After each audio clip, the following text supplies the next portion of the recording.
Good morning and welcome to Lextran Pension Committee Meeting. My name is Fred Combs. I'm the General Manager.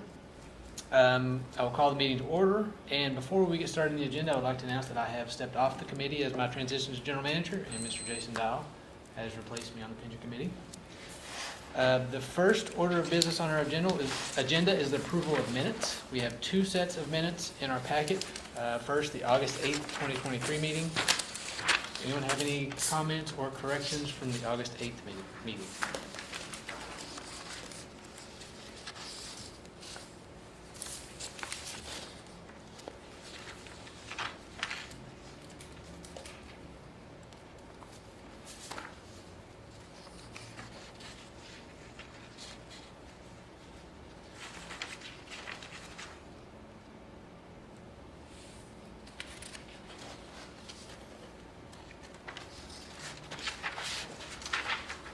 Hearing nothing, is there a motion to approve those minutes? So moved. Do I have a second? Second. All in favor, say aye. Aye. Any opposed? All right. Now, how about the November 14th meeting? Any comments or clarifications on those minutes?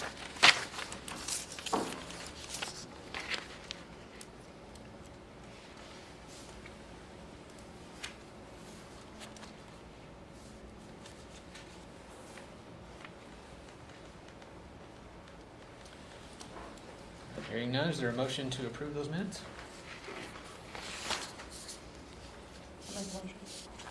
Second? I'll second. Thank you. All in favor, say aye. Aye. Anyone opposed? All right, motion carries. Next item on our agenda is a fund performance report from Mariner Wealth Advisors. Pam? All right, thank you, Fred.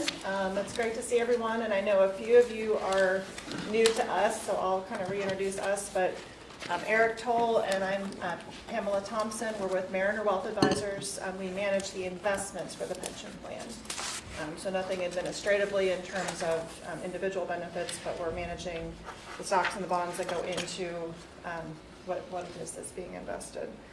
So you should have a book in front of you. The first couple of pages, we like to just give kind of an update on our firm. We don't have any new news, so to speak, but just so that you're familiar with who we are, Mariner Wealth Advisors is a registered investment advisory firm, which means that we are a fiduciary, and it's our legal obligation to do only what's in your best interest. And in carrying out that duty, it's very important that we then fully understand all the dynamics that go into making sure that we are managing this plan exactly in accordance with what you need it to do for you. There's a page 2 that just gives kind of a footprint of where we are. We're a pretty large firm nationwide. We manage about $100 billion in assets across the country. All that means to you is that we do have very deep resources, a lot of strength and energy that goes into everything that we do and the different investment strategies. But I'd say more important is our local team. Page 4, Eric and I are coming to you today from our Louisville office. This is 8 of the 15 people that are in that office these are the advisors. So we have a group of advisors. We also have a tax practice working with some of our individual clients. But it is very much a local team. Really in Louisville, Lexington, and Frankfurt is where we spend most of our time. So turning to page 5, we always do start with an overview of your investment policy statement. This is your document that governs how is it that we will go ahead and manage the investments. So this is a summary of it here on page 5. The most important aspect of that is the asset allocation. Those are just guidelines that are designating how much of the overall portfolio should be in the stock part of it and how much should be in the bonds. So you see that we have a target for stocks of 60% with an allowed range of 50 to 80%. That is what will provide growth over time. The stocks provide the growth, but they can be volatile as you see things happen that the market reacts to. So it's important that we don't have all of it in stocks. So we have a cushion. Now 20 to 50% of the portfolio will be in bonds. Bonds do not grow, but they pay income and they provide stability. When we invest in bonds for you, we're buying individual bonds, so each one is a contract that has a maturity date and that investment comes in. So it's not completely guaranteed, but it's about as close as you can get. So it's very, very safe to balance out the volatility that we can get on the stock side. Everything else about your overall investment policy is to make sure that it's very well diversified, high quality investments. You'll see there are limits on how large can one individual stock position be, how much in any one particular area, things like that. So very well diversified and balanced. So I'll kind of stop there. The pages after that are just the full document. This was just the summary. It's several pages long. There have not been any changes to this in several years, but we're always happy to answer questions if anyone has any. But we do an overview each time. We'd like to start with that. Okay. So let's go ahead and move past that next divider in your book to page 17. A little bit of a market overview, and then we'll talk about the portfolio. But here on page 17 is a review of last year for different kinds of stocks. You see 5 different lines here, color-coded to the subtitle showing what each of them is. So when we look at U.S. stocks, usually the S&P 500 or the Dow Jones Industrial Average is what people are looking at to say, okay, what's the market done? The green line is the S&P 500, very strong year last year, up 26%. The Dow Jones Industrial Average is the blue, that was 16. So we'd say your kind of large U.S. stock should be somewhere in that ballpark. Is kind of the 2 different sources of benchmark that we look at. International markets are shown in yellow and gray. 18.9% was for the developed markets, that's the yellow. The gray is the emerging markets, were the lowest, but still a very nice positive number at 10%. And then the purple, the Russell 2000, those are small company stocks, so that's a small cap index. Also very strong return at 16.9. So just kind of the market environment that we had last year, these strong returns came on the heels of the prior year, 2022, which was a very negative year. So those who have been with us for a while, that was a year marked by high inflation, rising interest rates, and the market, as you would expect, definitely reacted to that. So we had a big pullback in 2022.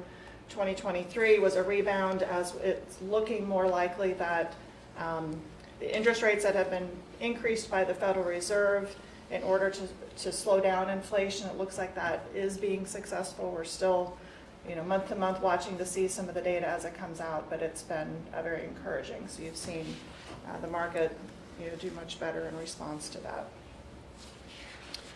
One more kind of commentary page on page 18, looking at stocks. With the S&P 500 in particular, that one tends to be viewed the most because it has 500 stocks, so it sounds like it'll be the most balanced and representative. What has happened with that index is it has actually become more and more concentrated because it is a market capitalization weighted index, meaning the largest companies make up the biggest part of the return. And it's also evolved to where the largest companies are all the very large technology companies. So think Google, Microsoft, NVIDIA, which is a big chip company.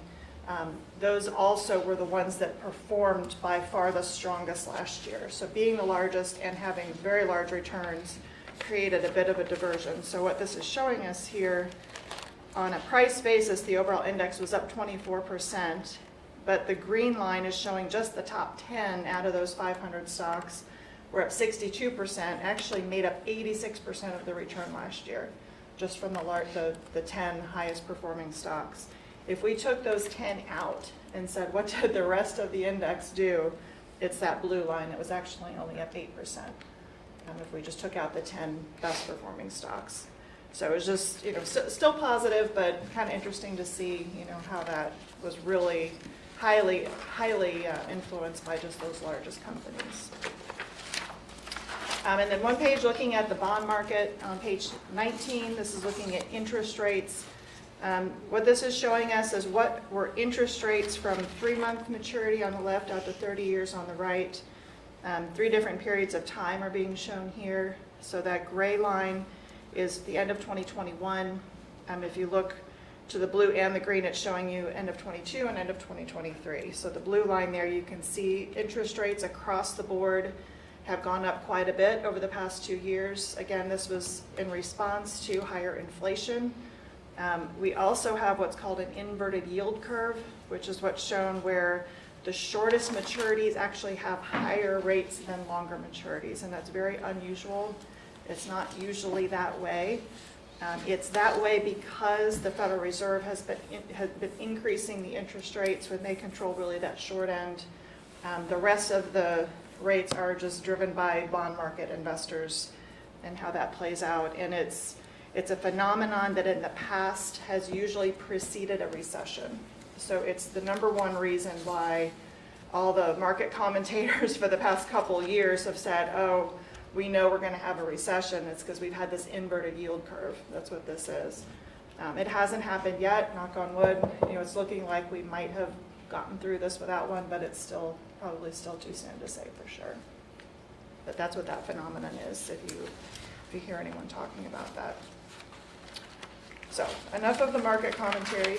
If you turn to page 20, this is a summary of your portfolio. This is a snapshot at the end of January 31st, just to show you the most recent month end for the total balance and the market value.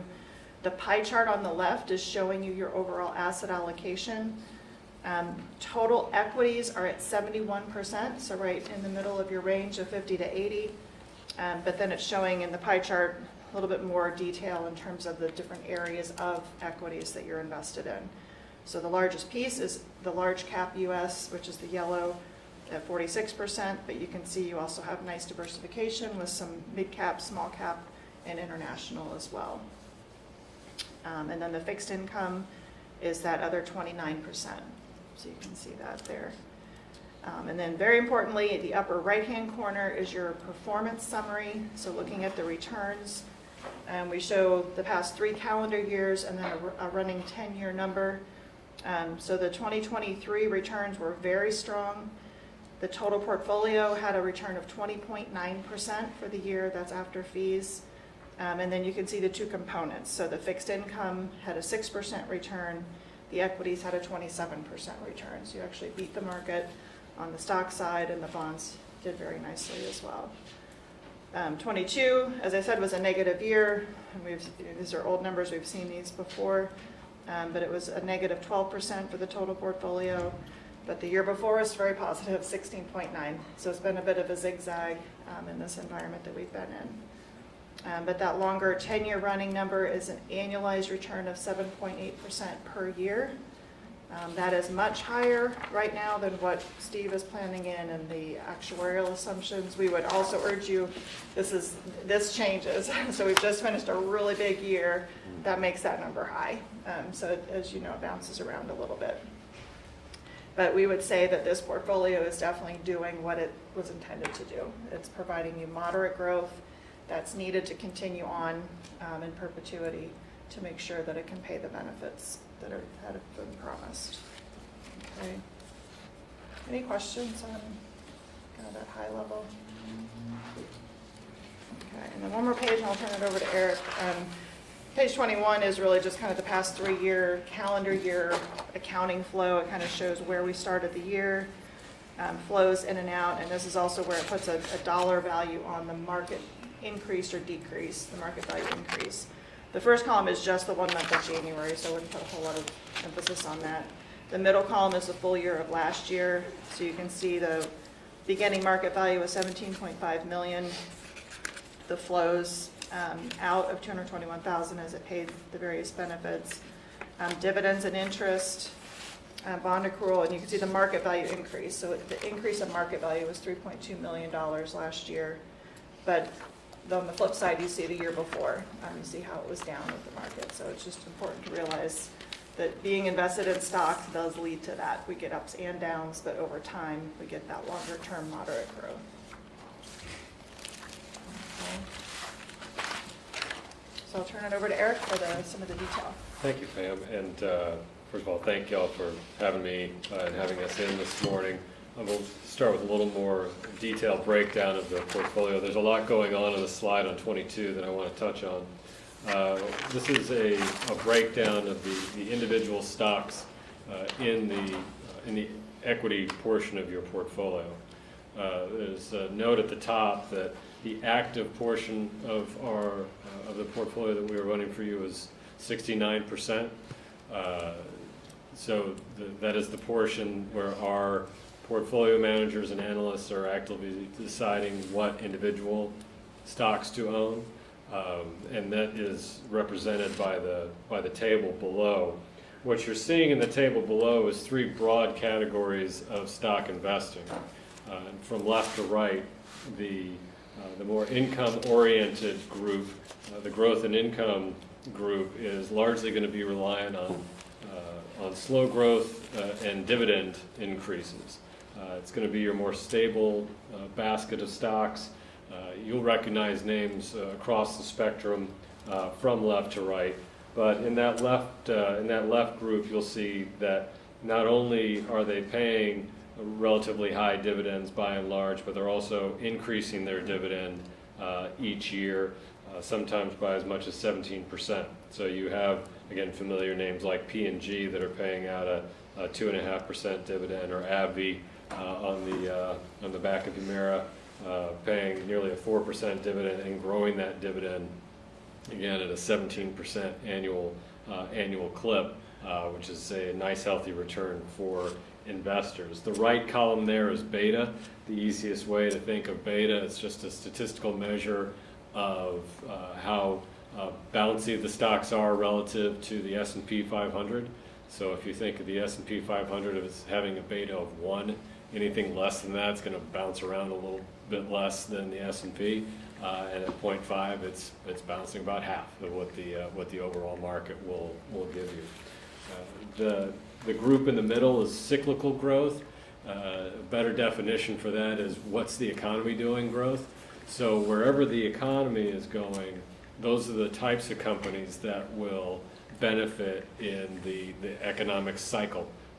And so as we see a list here of companies that are basically benefiting from the increased focus on industrial and manufacturing emphasis, whether it's friendshoring or reshoring here in this country. So a company like Deere, a lot of companies that make things right now are doing well in the cyclical group. What we are looking for here is continuing growth in earnings, and you do see largely outsized earnings growth, but at a reasonable price. So we don't typically see a price to earnings as represented by PE that is way far off of what the overall market gives. And then on the far right, you have your companies that are more focused on just simply growing their business, plowing more of their resources back into the business to grow at a faster rate. And let's face it, those are the companies that have largely driven the returns in the market over certainly last year, but over the last number of years. The growth names have outperformed what the value or the stable dividend payers have given. And so what you're seeing here is our active approach in a time where growth, and we believe that growth type companies are going to have been performing and will continue to perform. You're going to see more of your holdings there. We are making that active decision in terms of weighting our portfolio. In a more value-oriented time, you would see more names listed on the left side of that column. That is the active decision and proactive decision that we're making in order to benefit your portfolio and get the best risk-adjusted returns that we can for your group. So again, on the right, you'll see names that you're familiar with, be it Apple, we've heard of them, Amazon, NVIDIA has been certainly a stellar performer for everybody, and that includes the Lextran portfolio. On page 23 is more of a centralized list of your top 10 holdings. One of the things that's important to note here is that you do recognize the names, and they certainly are well represented within the index, but we don't hold them in the same weights as the index. We are, again, making active decisions about how to best structure the portfolio to get the most return for each unit of risk that we're taking. And so, Apple at 4.72 is a large weighting, but it is actually underweight the market. So it's something to consider as you're looking at names across the board. You do have, I'll say, smaller names in, like CrowdStrike as well. And then the other thing I would point out to you in the sector, this always gives me a chuckle. You see technology in that group, but not all technology is the same. Apple's technology is not the same as Microsoft technology. And interestingly, Amazon isn't listed as a technology company, it's listed as a consumer cyclical company. So, how we perceive companies isn't necessarily how they're placed in the index. What we are looking is for economic and revenue stream diversification, and you certainly have that represented in your top 10. On page 24, you have it broken down by sectors.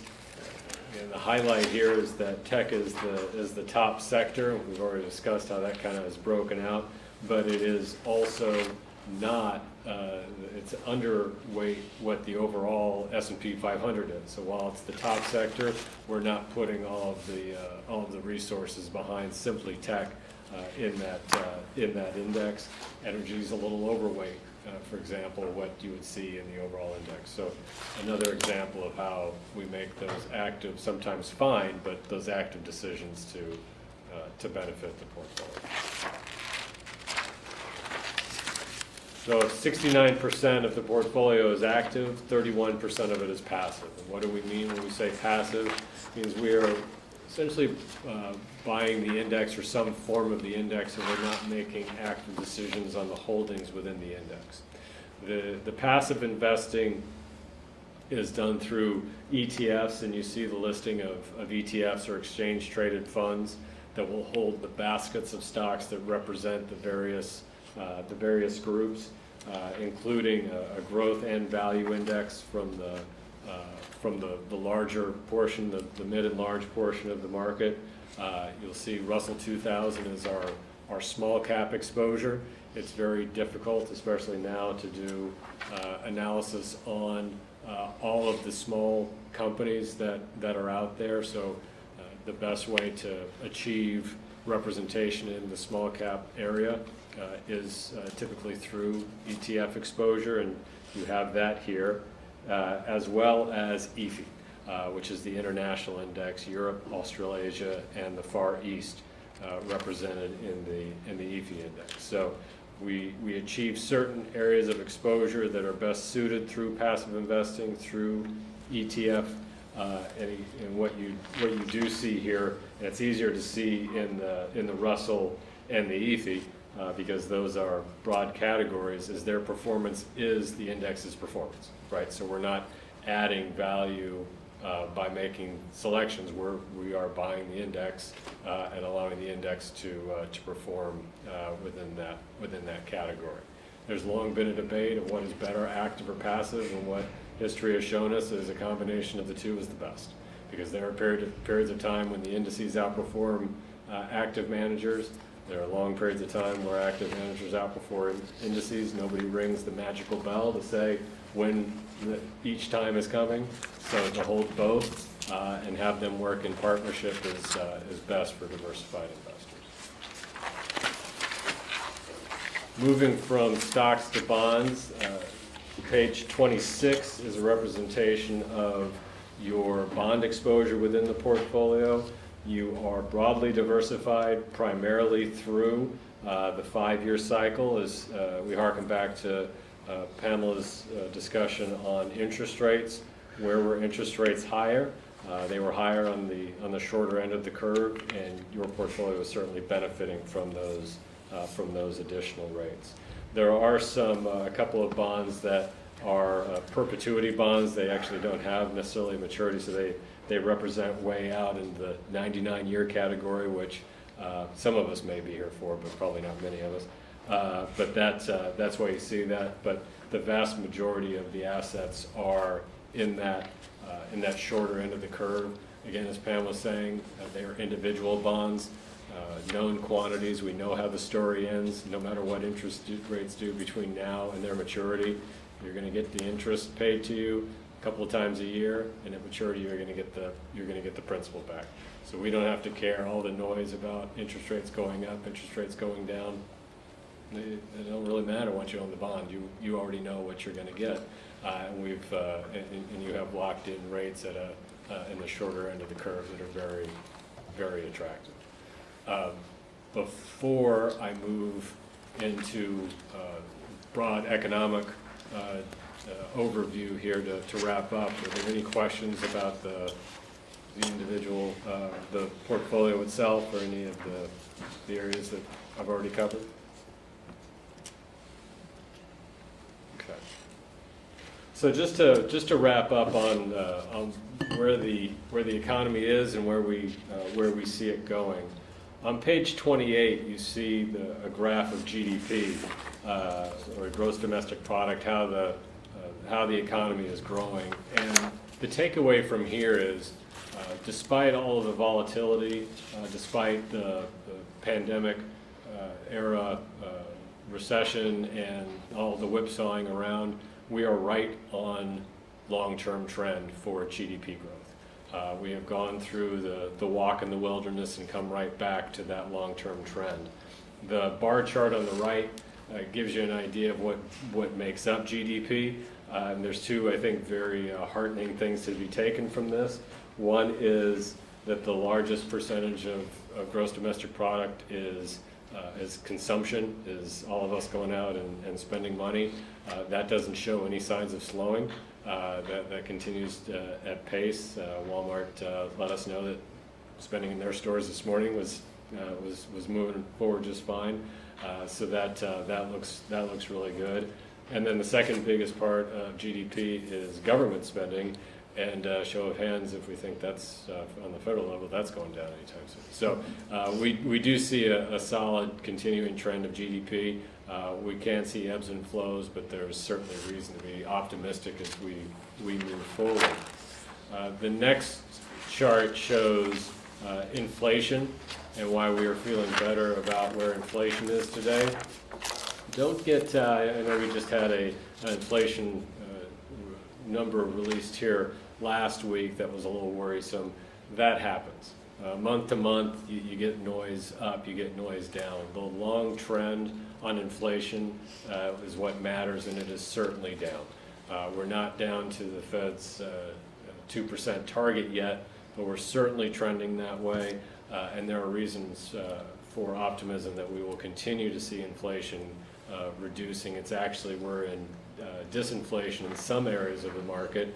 Used cars, for example, are actually cheaper than they were just a few months ago. So there are areas where we're actually seeing it not just grow slower, but actually reverse trend from where we were. All of that gets factored in. Just as an aside, I'll tell you, if you want to save money, eat at home, because inflation for food eaten at home is flat. Inflation for food eaten away is at 7%.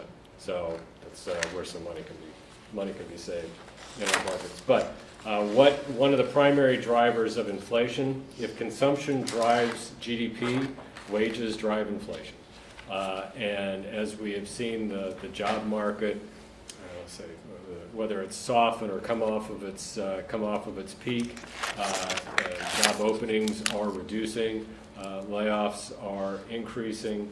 We're certainly not we're still in a very healthy job environment, but not that fevered pitch job environment. The easiest way to think of this is if we're in an environment where every worker can either actually leave or threaten to leave and can get higher pay, that's phenomenal, but that does mean that there is more cost put into the system. When it's more of a negotiation, that tends to moderate. We were at a point where the quits level, people leaving their job voluntarily, was at a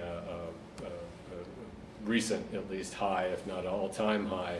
That has come down. As that comes down, the inflationary pressure from that reduces. There's a little less money in the system in order for businesses to utilize to increase prices. So that is what the labor market fundamentals are showing us. We're in more of a normalized labor market now, and as the next graph shows, we're getting back into a more normalized money supply market.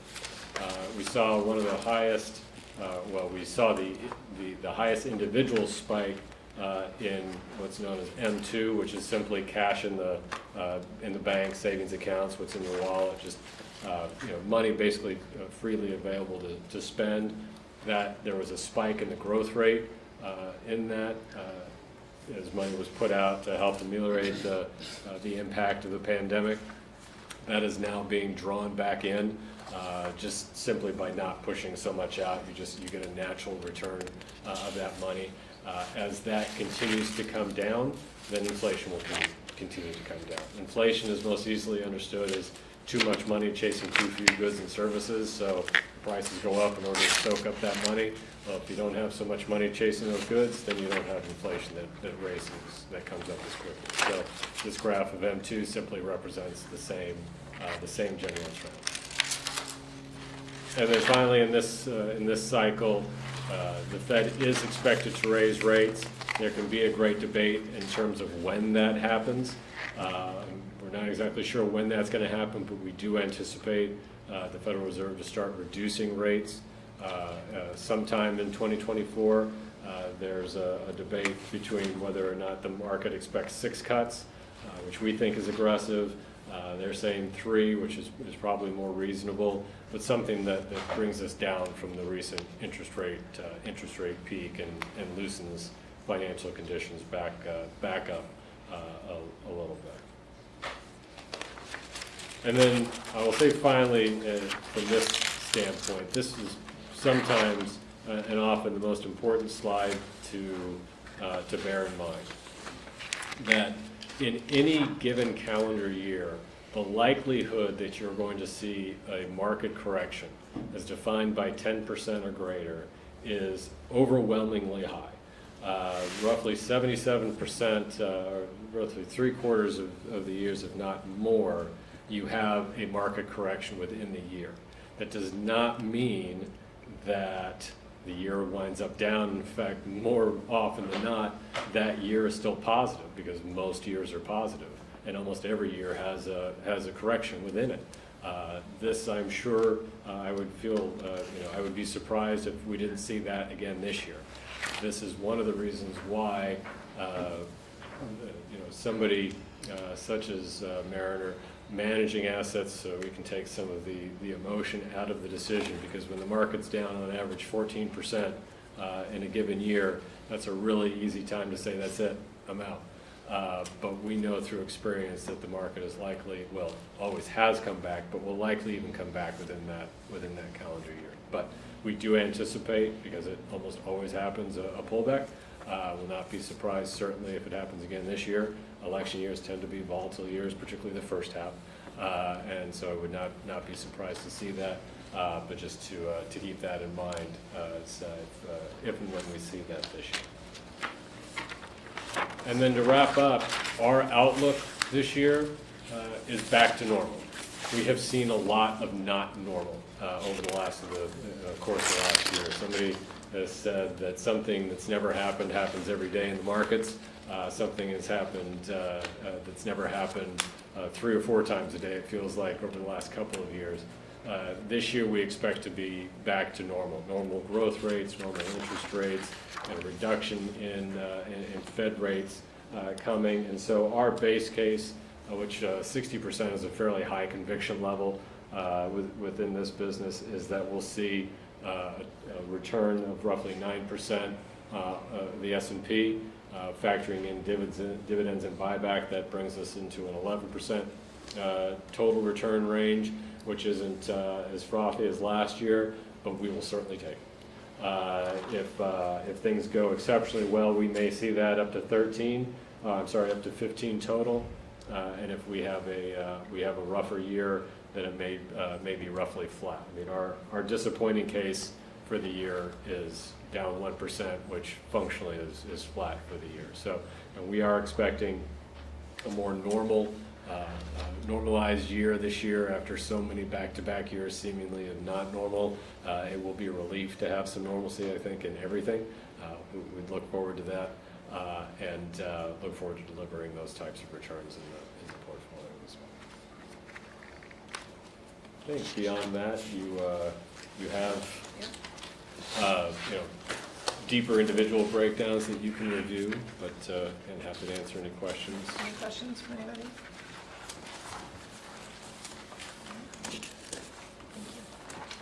Thank you, Pam, and thank you, Eric. Next item on our agenda is old business. I do know that we had received an email from Todd referencing potential increases in pension benefits. And Steve, you had sent a letter. Would you mind walking through that? I think it was based on the report from last May. There you go. Yes, can y'all hear me? Yes, sir. There's a letter from me dated February 17th, and that's kind of speak for itself. I was asked to determine our ability, the plan's ability right now to pay increased benefits without additional contributions. And I apologize that I do not have an updated report available for this meeting. Nikki was kind enough to send me the information. I just didn't get it all put together for today. But based on last year's report, there was not really any ability for the plan to pay increased benefits without additional contributions. I will say that Pamela's report of a 20.9% return for calendar 2023 is the best return I've seen so far. So that's good work. Then you also asked what it would cost to increase the benefit rate from $50 to $75, and that would require another $2.64 an hour.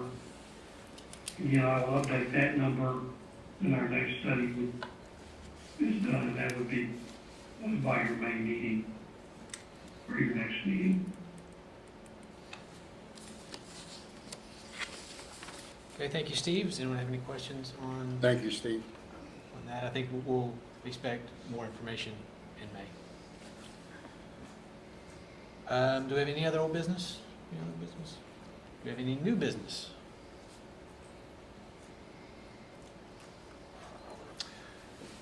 Okay, if there's nothing else, our next meeting is May the 14th at 10 a.m. Appreciate you all, and thank you for attending this morning.